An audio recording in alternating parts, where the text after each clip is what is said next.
Bismillahirrahmanirrahim. Assalamualaikum warahmatullahi wabarakatuh. Asyhadu an la ilaha illallah wa asyhadu anna Muhammadar Rasulullah. Allahumma sholli ala Sayyidina Muhammad wa ala ali Sayyidina Muhammad kama sholaita ala Sayyidina Ibrahim wa ala ali Sayyidina Ibrahim bil alamina innaka Hamidum Majid. Sebelum kita mulai kajian kita kali ini, ya, mari kita panjatkan dahulu doa sebagai wujud terima kasih kita kepada saudara-saudara kita yang telah mendukung channel ini, ya, yang telah bersolawat terhadap channel ini. Semoga itu semua menjadi catatan langit amal soleh bagi mereka dan keluarganya kelak. Begitu juga untuk seluruh viewer terkasihku dimanapun kalian berada.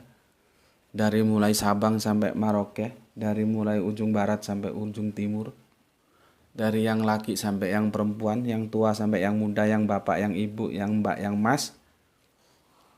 Aku baca semua kalian, ya, masukan-masukan kalian, tanggapan-tanggapan kalian, aku baca semua, jangan pernah khawatir. Cuman ya itulah ya, keterbatasan waktuku itu, jadi aku Nggak mungkin aku bisa menjawab satu persatu, tapi aku perhatikan. Dan yang jadi masalah kadang-kadang aku ada yang perlu itu, tapi aku nggak bisa mengkompilasinya karena dia dari tab itu kan nggak bisa di copy. Maksudku mau aku bikin file tersendiri itu harus masuk ke laptop dulu, ke komputer dulu, dan itu aku perlu waktu lagi. Jadi kadang-kadang aduh gimana ya gitu. Nggak bisa lewat tab. Kalau bisa kan komen-komen yang menurutku perlu aku tanggapi, aku tinggal copy, aku jadikan satu file, tinggal aku buka, jadi aku tetap ingat gitu. Ya, ternyata nggak bisa, satu-satunya cara harus lewat laptop atau komputer. Kalau lewat laptop, komputer buka laptop, waktu lagi. Gitu. Tapi semua aku baca ya. Terima kasih. Maka dari itu aku tahu doa-doa baik kalian ya. Semoga kebaikan doa itu juga tercurahkan untuk kalian semua.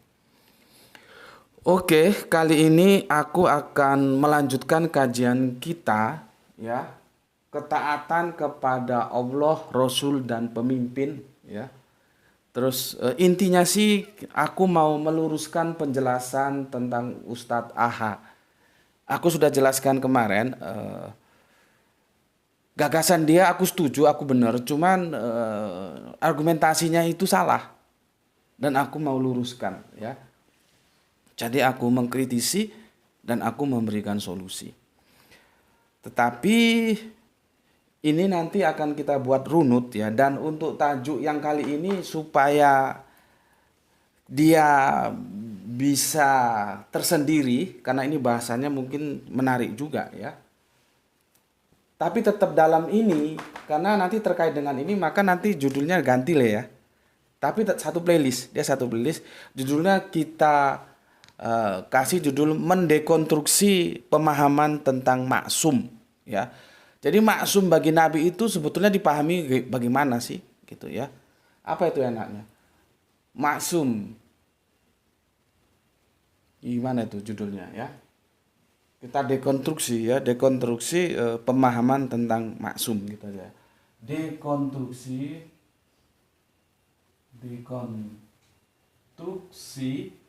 ya. Pemahaman maksum ya, sebetulnya bagi para nabi ya. Kita dekonstruksi apa sih sebetulnya maksum itu ya, karena ini masih terkait dengan kepemimpinan nanti. Ya, dan banyak karena pemahamannya salah maka memposisikan maksumnya kepada sosok tokoh-tokoh menjadi salah. Ya. Jadi dekonstruksi pemahaman maksum bagi para nabi. Oke. Pelan-pelan dulu ya. Aku minum kopi dulu. Bismillahirrahmanirrahim.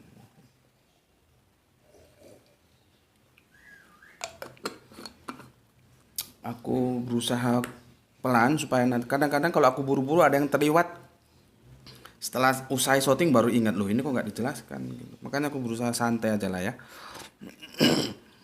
Ini aku kutip dari beberapa pendapat ya, dan ini mainstream banget, bahwa maksum itu kalau kita lihat di Al-Qur'an tuh muncul 13 kali loh ya. Dan itu polisemi semua. Artinya bisa dipahami berbeda-beda menurut konteksnya.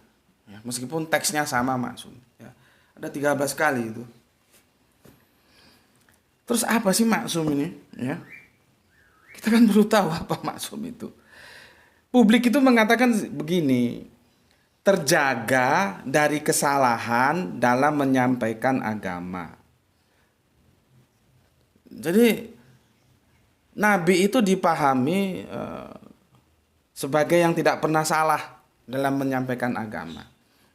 Karena tidak pernah salah, maka terjaga dari dosa-dosa besar. Gitu ya. Terjaga dari dosa-dosa besar. Itu sih masih mending. Nanti ada yang menjadi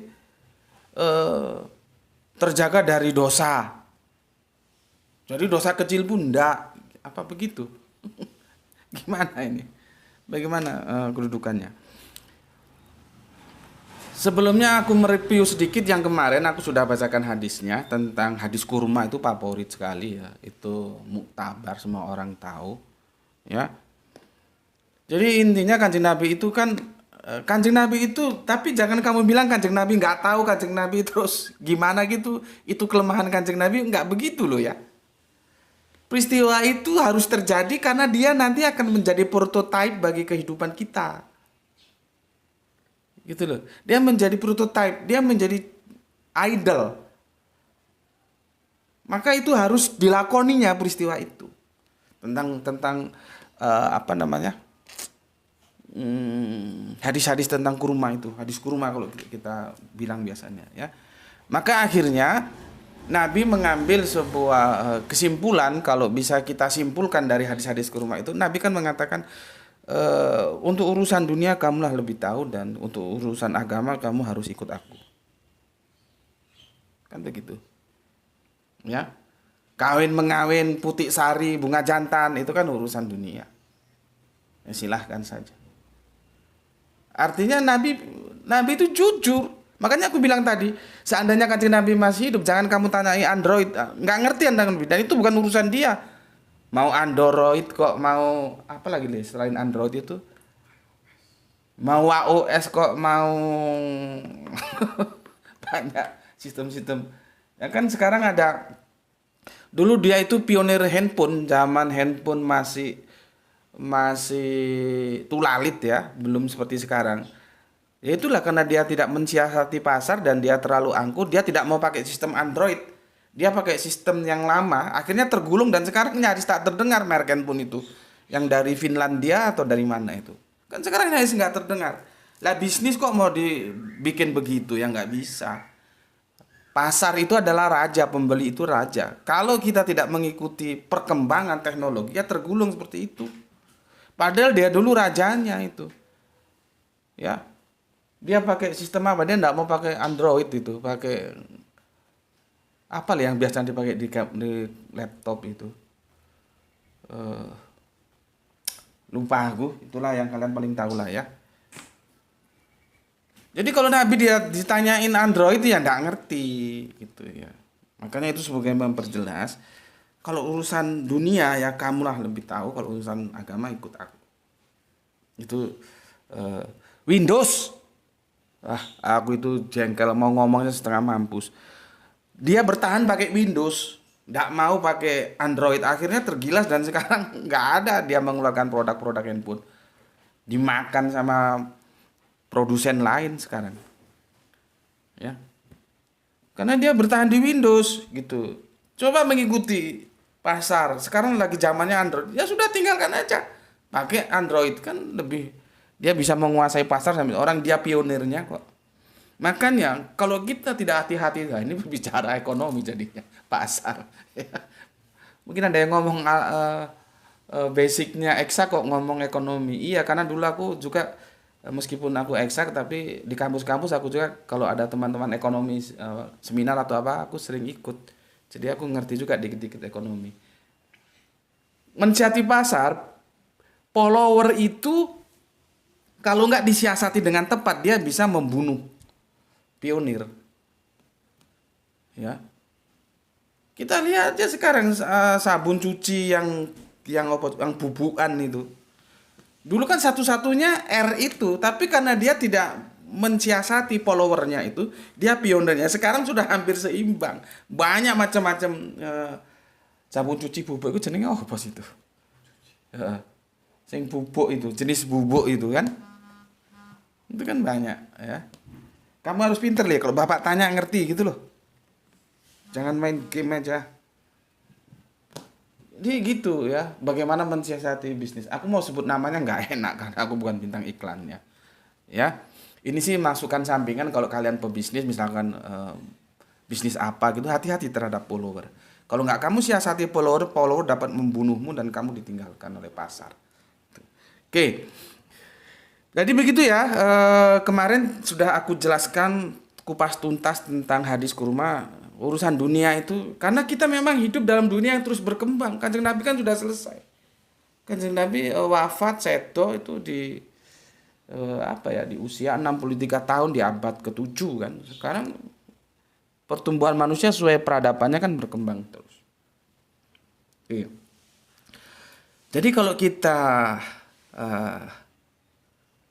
pikirkan ulang, benarkah maksum itu? Sekarang kan ada yang berpikir begini, oh berarti kalau dalam urusan dunia kita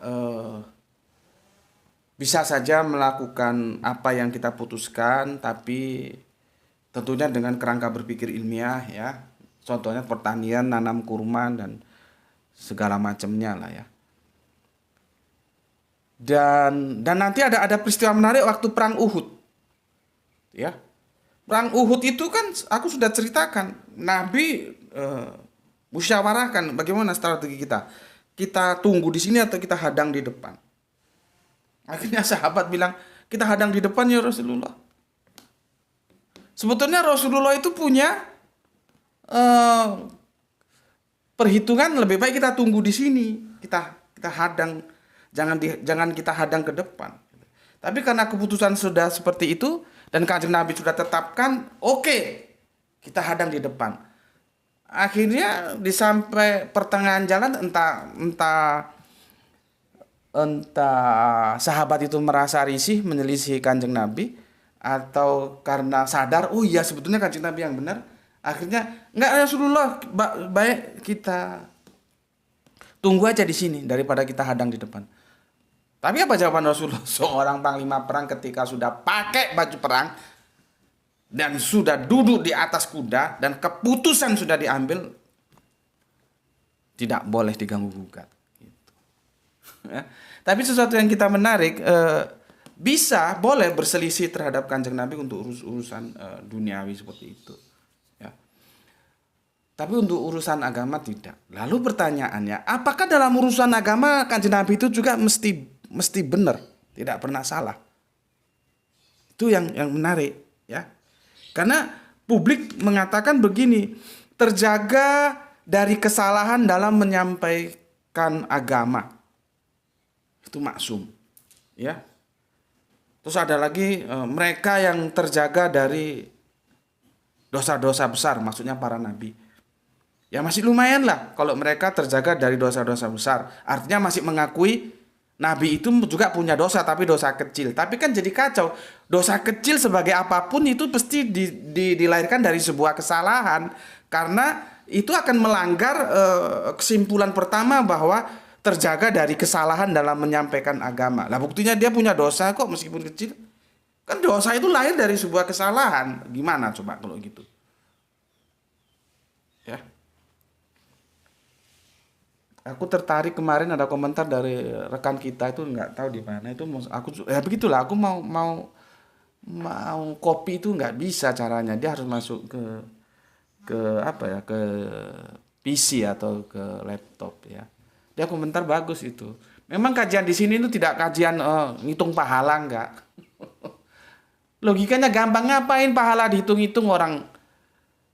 Itu sudah pasti kok, nanti Allah berikan kok dihitung-hitung gitu. Jadi benar katanya. Terima kasih atas komennya Mbak atau Mas. Sepertinya Mbak itu.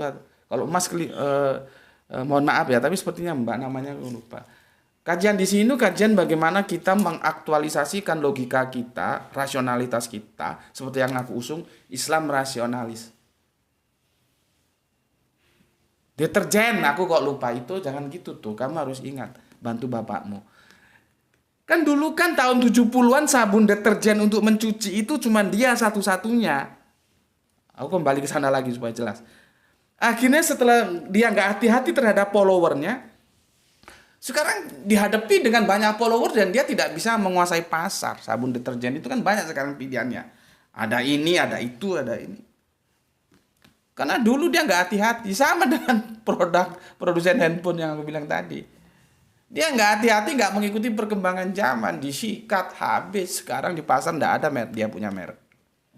Ya, oke, mumpung ingat aku. Aku kadang-kadang gitu, blank. Apa itu? Mau ngomong sulit tapi akhirnya ingat lagi gitu ya. Sabun deterjen maksudku. Oke, terus kembali kemana? Jadi sebuah pernyataan bahwa terjaga dari kesalahan dalam menyampaikan agama, terus mereka terjaga dari dosa-dosa besar, itu tetap aja tidak bisa diterima. Nanti aku buktikan. Ya. Kalau maksum itu didefinisikan seperti itu. Masih dosa besar, masih dosa kecil, itu tetap aja lahir dari kesalahan. Terus bagaimana kok bisa dikatakan terjaga dari kesalahan? Berarti nggak pernah salah dong. Nah terus dosa kecilnya itu dari mana?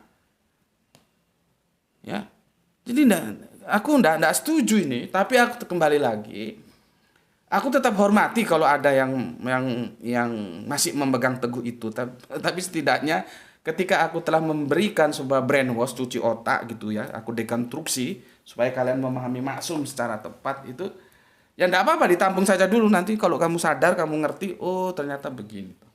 Ya. Jadi aku hormati kalau kalian masih berpegang teguh bahwa maksum itu, bahwa para nabi itu termasuk kanjeng Nabi Muhammad tidak pernah salah dalam menyampaikan agama, juga tidak punya dosa, ya. Terjaga dari dosa besar, dari dosa kecil, dari dia masih bisa salah. Lah kalau dosa kecil kan tetap aja itu dari kesalahan. Tadi dikatakan tidak pernah salah gitu. Ya. Dan itu akan selesai dengan satu hadis saja sebetulnya, ya. Dari hadis Tirmizi, Ibnu Majah dan Al-Hakim itu mensahihkannya begini. Hadisnya dari Anas bin Malik radhiyallahu anhu. RA itu gelar tertinggi loh ya. Aku nih S1 insinyur itu nggak ada artinya, S2 itu nggak ada artinya, master, doktor, profesor itu nggak ada artinya, kalah sama gelar RA.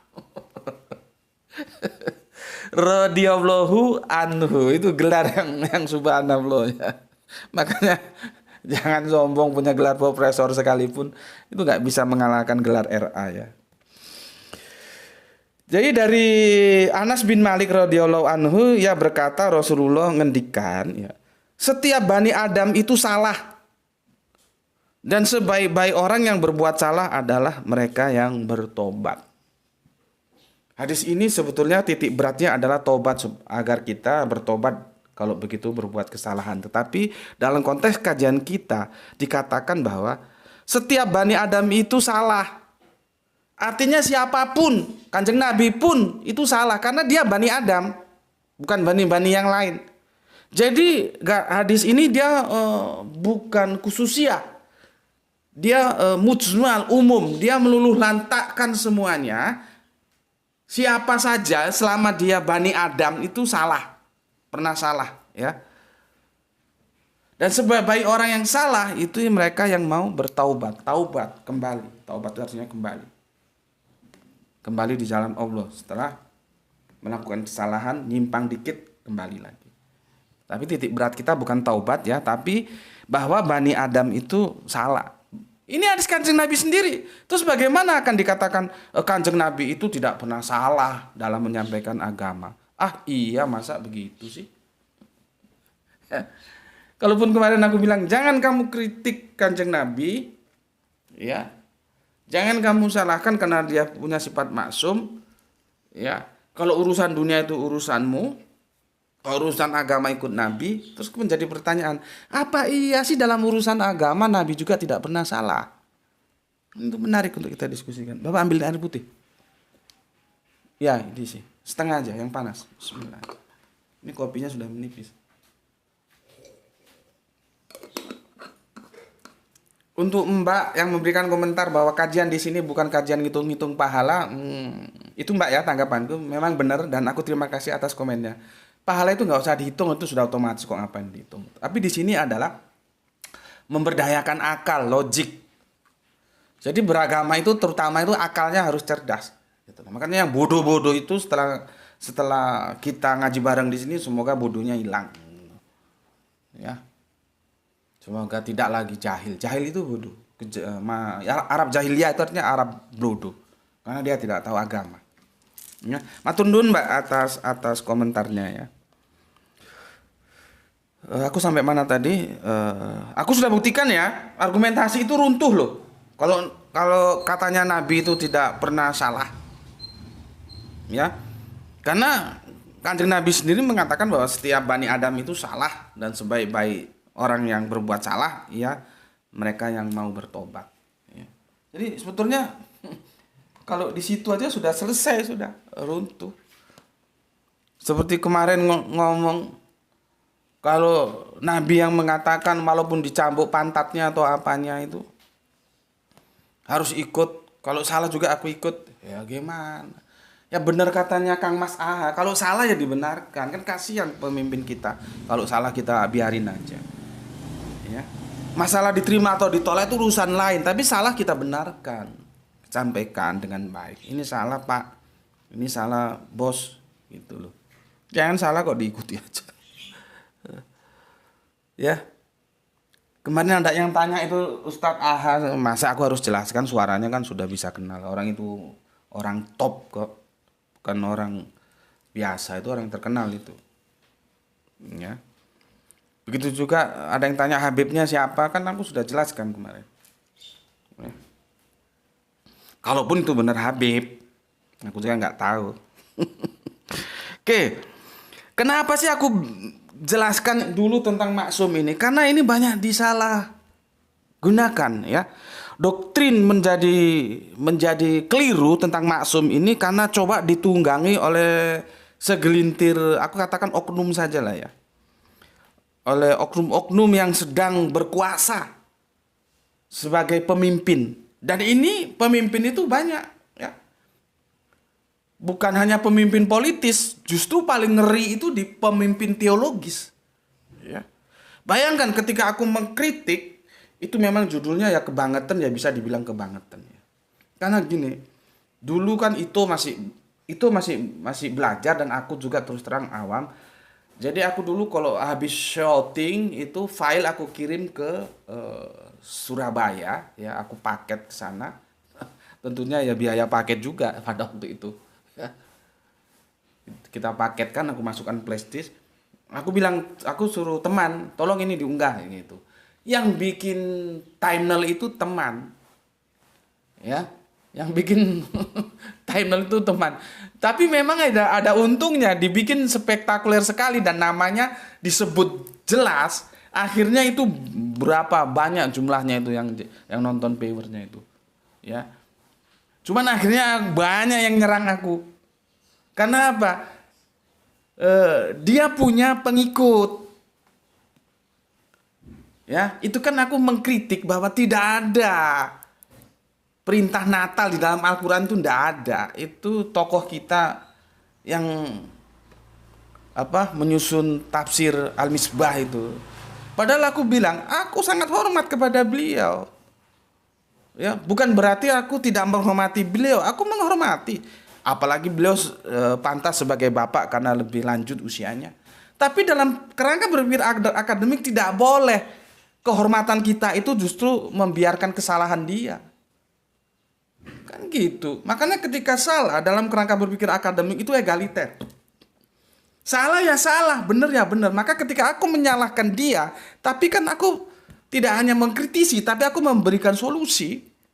Ya, bagaimana cara memahami ayat itu? Meskipun dia pakar tafsir lah, membikin tafsir Al-Misbah lah, aku nggak ada urusan. Salah tetap salah. Tapi jangan diartikan ketika aku menyalahkan dia, justru aku dianggap tidak menghormati, tidak. Aku berulang kali bilang, aku tetap hormat kepada beliau. Kalaupun dia ada di hadapanku, aku nggak segan-segan untuk mencium tangannya sebagai tanda aku hormat ke dia. Itu loh. Tapi ketika dia salah, aku harus bilang salah. Dan aku benarkan kesalahannya. Itu. Tapi kan pengikut-pengikutnya itu nggak bisa begitu. Waduh, aku diserang habis-habisan. Yang dibilang tampangnya seperti preman lah, yang kebetulan rambutku masih gondrong, yang gini, yang itulah. Lihat aja di situ. Akhirnya ya sudahlah, tak terima aja. Resiko orang berdakwah begitu. Karena apa? Dia tidak mau pemimpinnya itu dikritik. Dia anggap pemimpinnya itu maksum. Makanya aku bilang, kesalahan menempatkan maksum itu tidak aja terjadi kepada pemimpin politis. Bahkan di pemimpin-pemimpin teologis juga terjadi. Sehingga kiainya, ustadznya dianggap maksum. Sehingga kalau ada orang mengkritik itu dianggap tidak sopan, menyalahi dan segala macam. Dan dia menjadi tidak terima. Maka dari itu setelah saat itu kan aku jarang menyebut nama. Karena takutku seperti itu nanti. Justru tidak produktif karena aku harus menjawab yang betul begitu. Makanya seperti ini. Meluruskan penjalan Ustadz AH gitu. Aku nggak sebutkan. Karena ini juga punya pengikut banyak ini. Ini orang yang terkenal. Makanya sudahlah aku bikin gini aja. Kalau di situ ditulis namanya, pengikutnya nggak terima. Bahkan dibilang Anda seharusnya pergi ke Jakarta. Memang monyet lu itu kasih aku tiket. Jangan hanya ngomong gitu. Kasih tiket atau berikan aku waktu, dan aku berikan kamu waktu, tentukan kapan aku ketemu dengan beliau. Kita diskusikan bareng-bareng. Kamu nonton nanti. Kamu yang menjadi EO. Ketemu di mana? Di kafe, di apa? Kita bahas. Ada nggak kata-kata nakal dalam Al-Quran itu? Harusnya begitu. Itu gentleman. Gitu loh.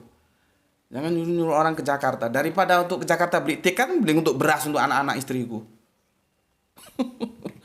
Aku kadang-kadang pengikutnya itu juga ngawur-ngawur. Karena itu salah memahami maksum seolah-olah pemimpinnya, orang yang ditokohkannya, kiainya, ulamanya itu nggak boleh dikritik. Memangnya dia nabi? Aku mau tanya. Bismillahirrahmanirrahim. Gitu loh, ya. Begitu juga pemimpin politis, sehingga harus yes man, nggih, ndoro, ya. Sama gini-gini. Seolah-olah dia menjadi maksum tidak pernah salah. Ini kan karena salah memposisikan maksum itu apa sih? Dan maksum itu sebetulnya itu hanya boleh disandang oleh para nabi. Siapapun tidak boleh menyandang maksum. Pemimpin siapapun, entah itu pemimpin politis, entah itu pemimpin teologis, tidak boleh. Karena itu gelar yang diberikan Allah yang hanya disandang oleh para nabinya. Jadi kalau kamu kebetulan sekarang menjadi tokoh, menjadi pemimpin, entah itu pemimpin politis, entah pemimpin teologis, harus sadar dirilah. Kamu tidak punya hak maksum. Begitu juga kalau kamu sebagai pengikut, orang yang kamu tokohkan sebagai politisi, sebagai pemimpin teologis, itu tidak punya sifat maksum. Jangan kamu posisikan pemimpinmu itu menjadi sederajat dengan Nabi. Jauh, seperti Artetis dan planet di atas langit sana. Mereka sama saja dengan kita. Masalahnya kita mau belajar atau tidak, gitu loh. Ya, jadi kalau dikritik biasa saja. Seperti aku juga dikritik biasa saja. Tapi ya begitu, ngeritiknya itu harus yang benar. Kalau ngeritiknya nggak benar ya tak tendang kepala ya. Gitu loh. Ngeritik itu yang akademisi. Ini nggak benar. Benernya begini loh. Argumentasi ilmiahnya begini. Itu. Jangan menggurui di sini. Jangan khotbah di sini. Cari masjid sana kamu ngelamar jadi khotib. Gitu. Ya. Oke. Jadi dengan satu hadis tadi sudah selesai ya, bahwa Nabi karena dia juga anak Adam ya bisa saja salah. Dan kita lihat fenomena sekarang, sebetulnya tidak sekarang sih, sejak dulu posisi maksum itu langsung berapa? Oh sudah 30 menit ya. Dulu diposisikan kepada tokoh-tokoh baik itu politis maupun teologis, sehingga tokoh-tokoh itu tidak mau dikritik dan pengikutnya juga marah kalau tokohnya dikritik. Ini kesalahan memahami apa itu maksum. Makanya aku jelaskan, sekarismatik apapun itu tokoh, baik itu dalam politis dan maupun teologis, itu tidak punya hak untuk tidak boleh dikritik, karena dia tidak punya hak untuk memiliki sebutan maksum. Itu harus disadari bersama. Ya. Sekarang kita lihat, benar nggak sih Nabi itu salah? Bisa salah, sekalipun itu dalam bingkai teologis. Ya. Kita lihat Quran surat Al-Ahzab 33 ayat 36.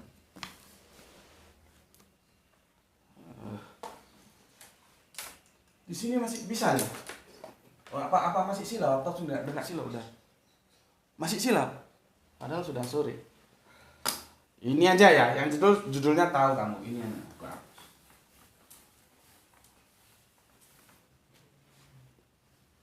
Ya, jadi sebelum nonton ini harus nonton ketaatan kepada Allah dan Rasulnya seri pertama. Ya. Kita udah berapa Le? Setengah jam. Waduh, nanti lama lagi. Quran surat Al-Ahzab. Surat 33 ayatnya 36. Ya. Suratnya 36.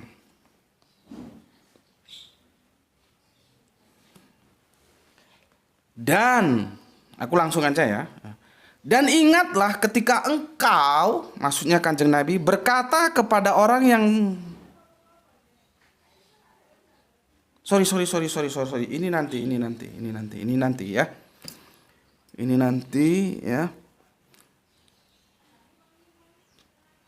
Ya, ini nanti. Sorry, ada kesalahan ya. Kita ke surat At-Tahrim dulu ya. Ini nanti ya. Kita ke Quran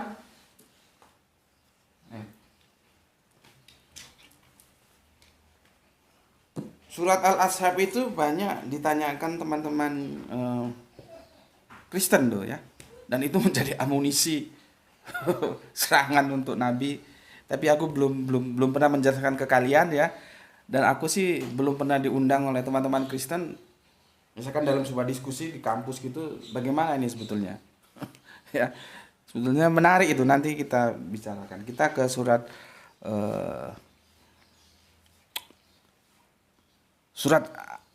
Abasa dulu lah ya, surat Abasa dulu. Quran surat Abasa, surat ke berapa ini? Ke-80. Ayatnya 1 sampai dengan 4. Ya. 1 sampai dengan 4. Jadi peristiwa ini ya, ada behind screen-nya. Aku ceritakan dulu ya.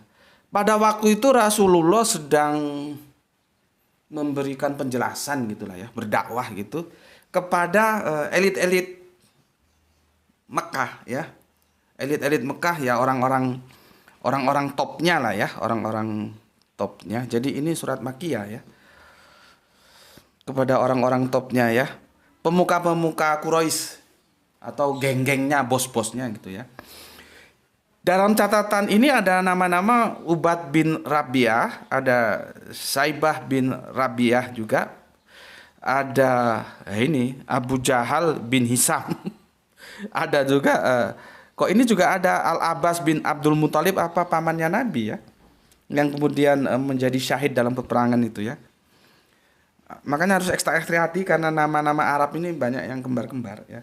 Terus Umayyah bin Khalaf dan Walid bin Al-Mughirah. Jadi Kanjeng Nabi itu sedang memberikan ya penjelasan gitu ya. Ini kan orang-orang top ini. Jangankan dulu, sekarang kan bisa kita rasakan. Orang-orang top itu egonya tinggi. Mereka bisa berkumpul itu aja sudah kesulitan tersendiri bisa mengumpulkan mereka. Karena masing-masing punya kesibukan kan gitu kan. Kalau kita ngundang orang-orang top itu kadang-kadang masih inilah, masih bisnis itulah, masih ini sulit mengumpulkan orang-orang. Ya maklum orang-orang top ya, kalau orang-orang kere itu kapanpun diundang oke aja. Nah ini momennya tepat, orang-orang top sedang ngumpul. Jadi momennya tepat banget ini. Ketepatan kedua, orang-orang top itu pasti punya pengikut, ada ekornya. Kita pegang kepalanya, ekornya mesti kena. Nah, momen ini diambil oleh Kanjeng Nabi, ya. Jadi sedang berdakwah, ya, menjelaskan tentang apa itu Islam kepada orang-orang top Quraisy gitulah ya, gampangnya ngomong, atau pemuka-pemuka Quraisy.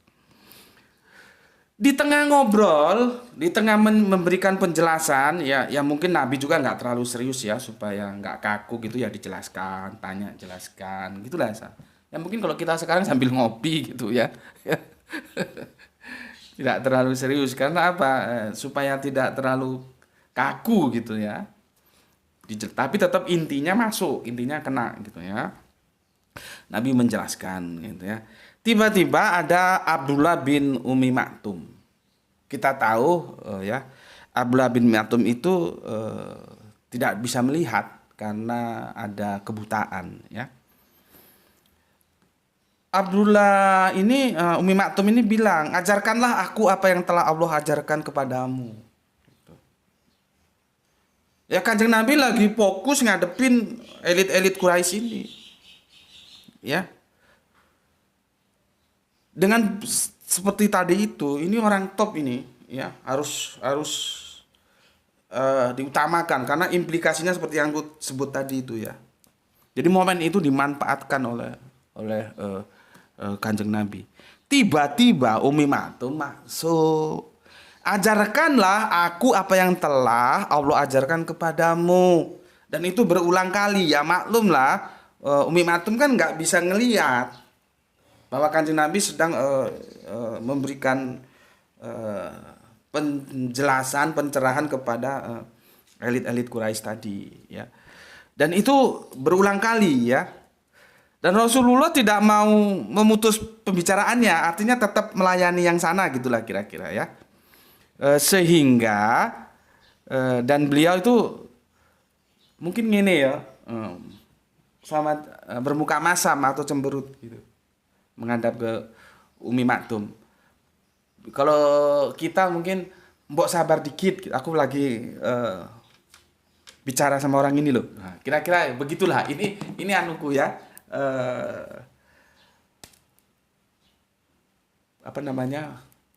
Aku merepresentasikannya seperti itu ya. Tapi bukan harus pas seperti itu juga tidak ya. Jadi di lirik ini sama mukanya muram ya, masam, bermuka masam ya. Jadi itulah latar belakang kisahnya atau biansiklnya. Terus Kanjeng Nabi diingatkan ya, diingatkan Kanjeng Nabi, maka turunlah surat Abasa itu tadi ya, turun surat Al-Basa itu ya. Jadi kisah ini menimbulkan pertanyaan juga nantinya ya. Tapi aku bacakan dulu surat Abasahnya. Itu surat Abasa yang bermuka masam itu. Coba buka deh surat Abasa, surat 80. Ayatnya bisa kita lihat dari ayat berapa? Ayat 1. Ayat 1 ya. Sudah ketemu? Lihat. Ya, surat Abasa ya. Oke, surat Abasa betul. Aku takut salah kutip nanti. Ya, bermuka kecut, bermuka asam, bermuka masam. Ya sama aja ya. Asam sama masam itu apa bedanya? Utang sama hutang itu apa bedanya? Ya, itu nanti perjalanan apa diskusi tentang bahasa aja itu. Makanya ada utang atau hutang, asam atau masam, tuan atau Tuhan. Itu nanti kita bicarakan ya. Oke, aku langsung aja. Dia, ya ini surat Abasa ya ayat yang pertama ya. Dia maksudnya, aduh hilang lagi ini. Sebentar. Sebentar saudaraku, ini dia kepengset hilang. Sebentar ya, sebentar. Terkini. Oke, Nabi ditegur ya. Bermuka masam mulai ayat yang pertama ya. Begini. Dia, maksudnya Kanjeng Nabi berwajah masam dan berpaling seperti tadi itu. Gitulah ya kira-kira ya. Yang pertama, yang kedua, karena seorang buta telah datang kepadanya. Domirnya itu kepada Kanjeng Nabi ya. Yang dimaksud seorang buta itu ya Abdullah bin Umi Maktum itu ya. Berikutnya yang ketiga, dan tahukah engkau, maksudnya Kanjeng Nabi, barangkali dia ingin menyucikan dirinya ya. Yang keempat, atau dia ingin mendapatkan pengajaran yang memberi manfaat kepadanya. Tuh, ya, pengajaran. Jadi di sini minta pengajaran Umi Maktum, di sisi lain Kanjeng Nabi sedang memberikan ya pengajaran juga sebetulnya, terlepas mereka terima atau tolak itu urusan nanti, kepada elit-elit Quraisy ini. Lah Kanjeng Nabi lebih mengutamakan yang sono daripada yang sini. Apa kata Allah? Diingatkan. Berarti kan Kanjeng Nabi salah. Runtuh kan? Setelah runtuh dengan hadis tadi, runtuh bahwa maksum itu bukan berarti Kanjeng Nabi tidak pernah salah. Ini ayat ini menyatakan Kanjeng Nabi itu pernah salah. Ya, ikuti kajian ini terus supaya jangan salah paham. Kalau kamu potong di tengah dan kamu nyerocos keluar, jadi kacau nanti. Ini belum selesai, ini nggak bisa mungkin jadi 2 seri nanti ini tentang apa nih tadi? Maksum tadi, ya. Itu sudah berapa jam? Ya sudah 42 ya. Gak apa-apa aku dikitkan ya. Jadi Nabi pernah salah. Ya. Dan ini menunjukkan bahwa Al-Qur'an itu sebuah kebenaran yang absolut, tidak ada tedeng aling-aling. Tidak ada yang disembunyikan. Lihat ini, Nabi disalahkan oleh Allah. Nabi salah, tapi tetap saja tercatat di dalam Al-Quran. Itu namanya Nabi itu mempunyai karakter. Dari dulu sebelum Nabi sudah dikasih karakter julukan Al-Amin, orang yang dapat dipercaya. Lah kalau model muka lu yang jadi Nabi, ayat begini lu umpetin. Oh jangan-jangan ini kenapa ini? Gue dikritik sama Allah, gue umpetin. Kan gitu. Jadi dengan adanya ayat ini, ada sisi lain yang bisa kita terima. Al-Quran itu opo onone, apa adanya, tidak ditambah, tidak dikurangi, tidak boleh ditambah, tidak boleh dikurangi. 6.236 ayat, 114 surat.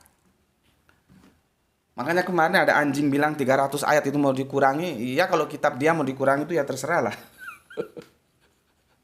Al-Quran tidak boleh begitu. Kalau kitab dia ya itu urusan dia, kita juga tidak boleh larang. Mau ditambahin, mau dikurangi. Kalau Al-Quran tidak bisa. Ya.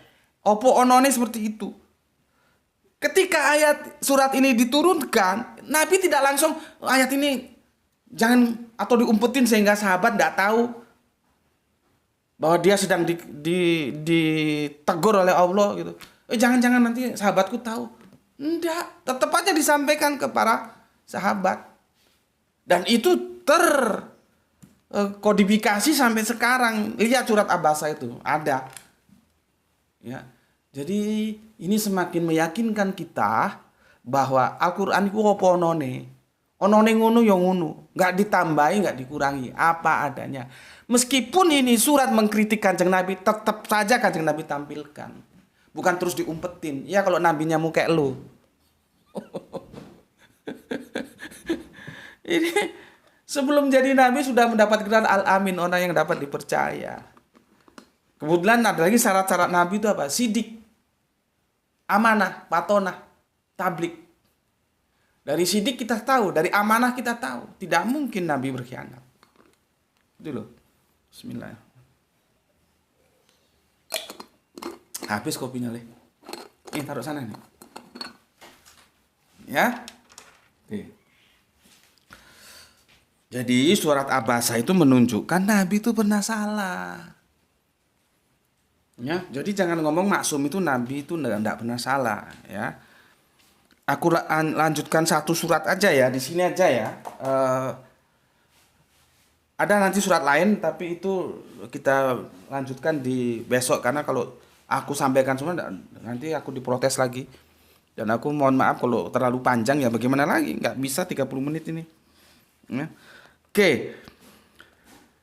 Jadi itulah sebuah katakanlah behind screen kenapa surat Al-Ahzab itu akhirnya kita terima seperti yang kita tahu. Nabi itu ditegur sama Allah karena peristiwa Umi Maktum, ya. Sekarang timbul pertanyaan, ada yang bertanya begini ya, itu seharusnya yang dimarahi itu yang dimarahi, ya nggak apa-apa lah ya, orang yang marahi juga Allah kok, ya kenapa hak beliau ya. Seharusnya bukan Nabi yang ditegur gitu, ya. Seharusnya bukan Nabi yang ditegur itu gitu. Ada yang berpendapat begitu. Sekarang alasannya, apa yang harus kita jelaskan? Bahwa kenapa Nabi yang ditegur? Ya, kenapa Nabi yang ditegur? Ya, karena ada alasan begini ya. Pertama, Abdullah bin Umi Maktum itu memang, kan ada yang bilang begini. Abdullah bin Maktum itu buta, artinya tidak bisa melihat. Tapi kan dia bisa mendengar bahwa Kanjeng Nabi sedang memberikan wejangan gitu, penjelasan, kajian kepada yang lain. Gitu. Ya. Jadi sebetulnya salahnya itu bukan di Kanjeng Nabi, tapi ada di Umi Maktum gitu ya. Itu yang pertama. Terus berikutnya ada yang mengatakan ya, si Umi Maktum ini kan sudah berislam dia. Sedangkan yang penggede-penggede elit-elit Quraisy ini masih belum. Jadi skala prioritas yang aku sebutkan tadi, ini dululah. Kalau ini kan sudah, tinggal nanti penguatan iman aja ini. Yang ini masih kafir-kafir ini. Apalagi ini dedengkot-dedengkotnya kafir ini. Kalau dia berhasil masuk Islam nanti menggeret gerbongnya lumayan ini. Gitu. Ya. Jadi ada yang mengatakan Kanjeng Nabi itu melihat skala prioritas ini dulu. Karena ini Umi Maktum kan sudah Islam itu pada saat itu. Ya. Jadi kedatangan Umi Maktum pun dalam penguatan iman dia tetap belajar. Nah, ini sebagai sebuah pelajaran bagi kita. Bagaimana seorang Umi Maktum yang dalam keadaan buta seperti itu semangat belajarnya tinggi.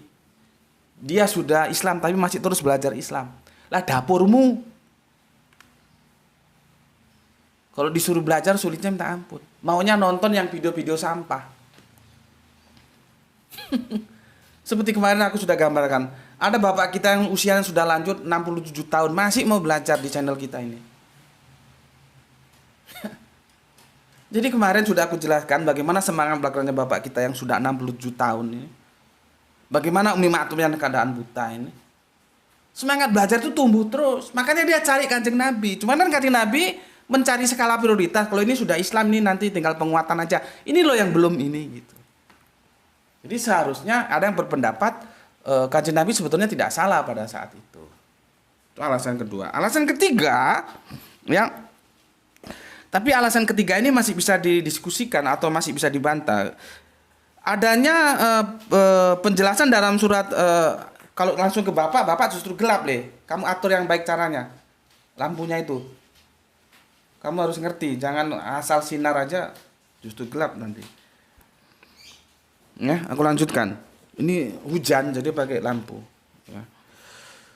Di surat Al-Hujurat 49 ayat 4 itu kan begini. Sebetulnya harus dibaca sampai ayat 5 itu. Sesungguhnya orang-orang yang memanggil engkau, Kanjeng Nabi Muhammad, dari luar kamarmu, kebanyakan mereka tidak mengerti. Dan sekiranya mereka bersabar sampai engkau keluar menemui mereka, tentu akan lebih baik bagi mereka. Dan Allah pengampun maha penyayang. Artinya, mbok ya sabar dikit lah si Umi Maktum itu. Kan ini ya meskipun buta kan bisa melihat, bisa mendengar maksudnya tadi kan. Tuh. Tapi ini masih bisa kita bantah.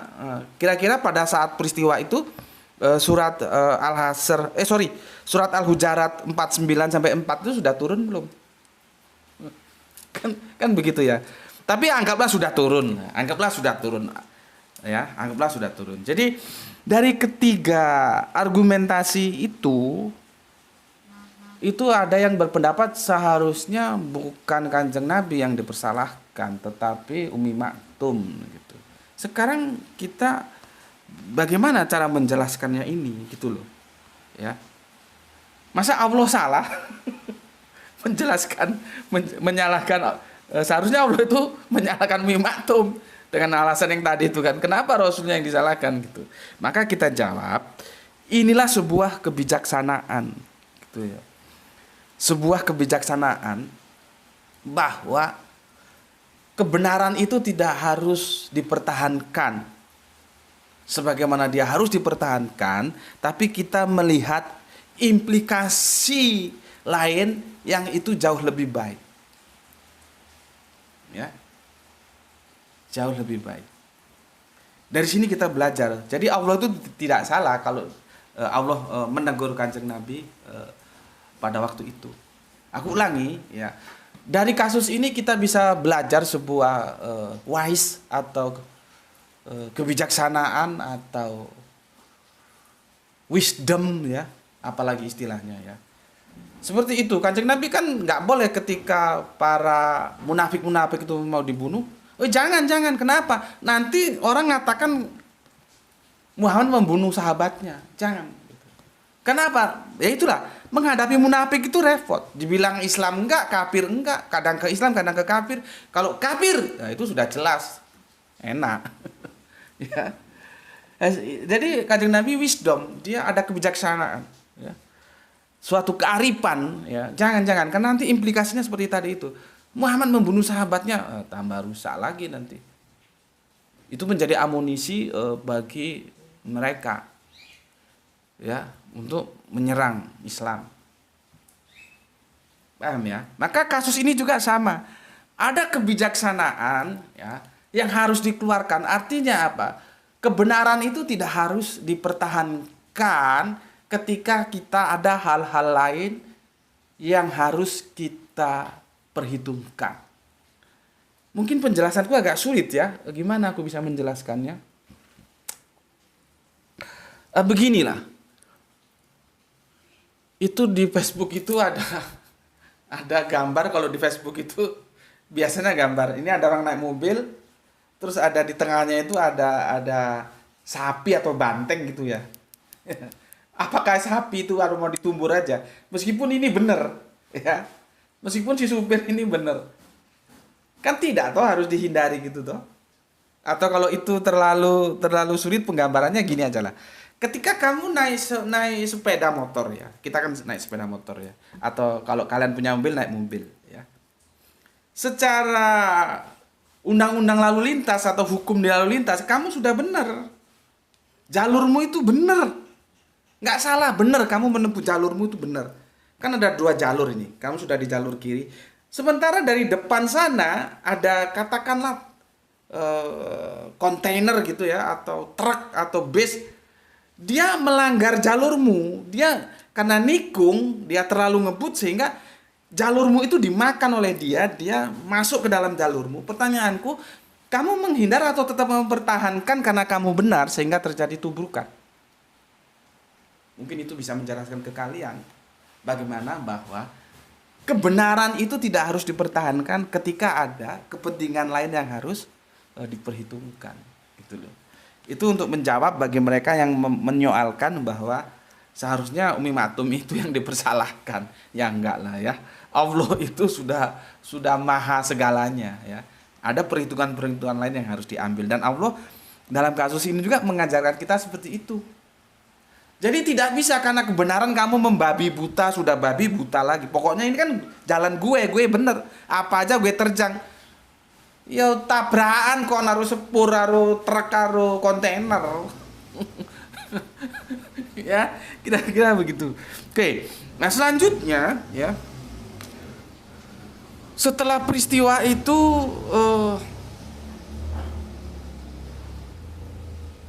Kanjeng Nabi itu selalu memeluk Umi Maktum. Ya. Dengan pelukan hangat gitu ya. Selalu dipeluk Umi Maktum. Artinya Kanjeng Nabi tidak segan-segan mengakui kesalahannya ya. Jadi Umi Maktum dipeluk hangat gitu. Penuh keakraban ya. Bayangkan seorang Kanjeng Nabi.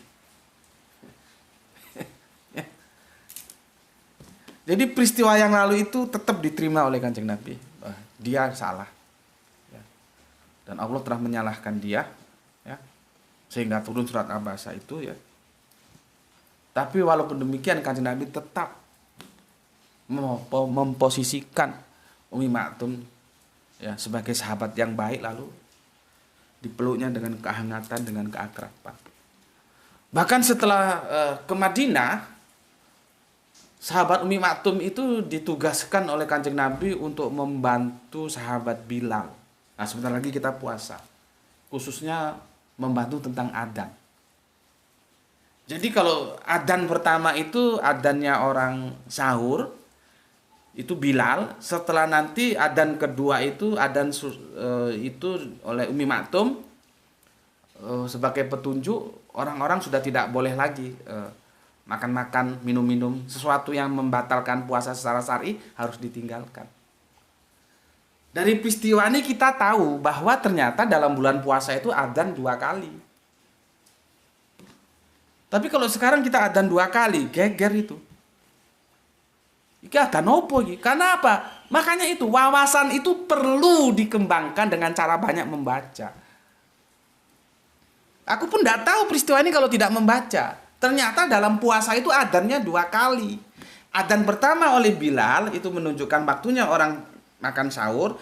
Nanti adzan kedua oleh Umi Maktum itu tandanya berhenti atas segala yang membatalkan puasa, makan dan minum. Jadi 2 kali adzan.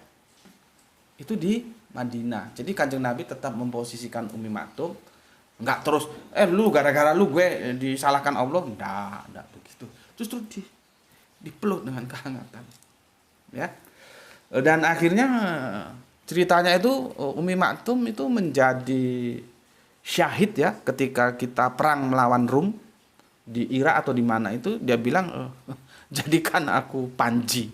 Aku seorang buta dan aku tidak akan pernah lari dari keadaan apapun. Akhirnya syahid. Dan nanti ini pada asar aku dan teman-teman akan mengkaji surat tentang jual beli. Lihat di Al-Quran deh. Tentang jual beli. Al-Quran itu.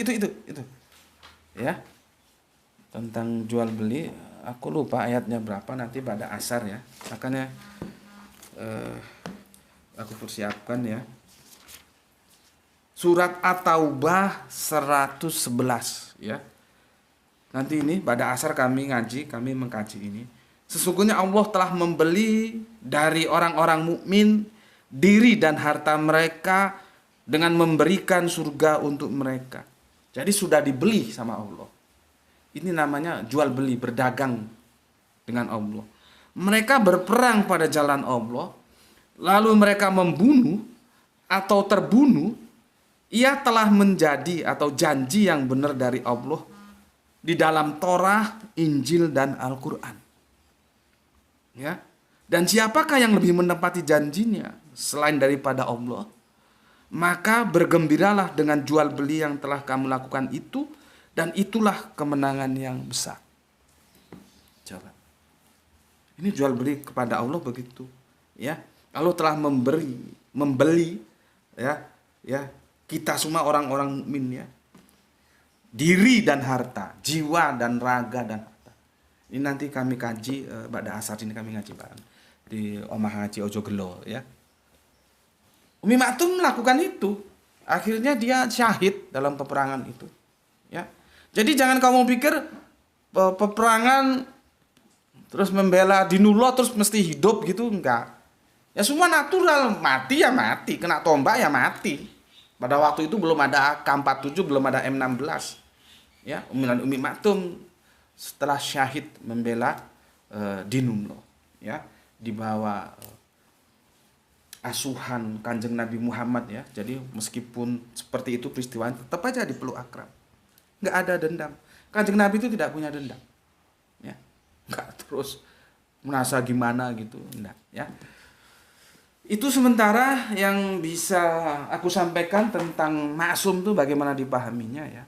Dan surat Abasa ini Al-Quran loh, ya. Menjadi bukti bahwa Nabi pernah salah ternyata. Meskipun dalam kerangka berpikir teologis ternyata pernah salah juga. Lalu bagaimana kita memahami maksum? Ya, kita lanjutkan besok di lanjutan masih tentang maksum. Baru nanti kita simpulkan apa itu maksum.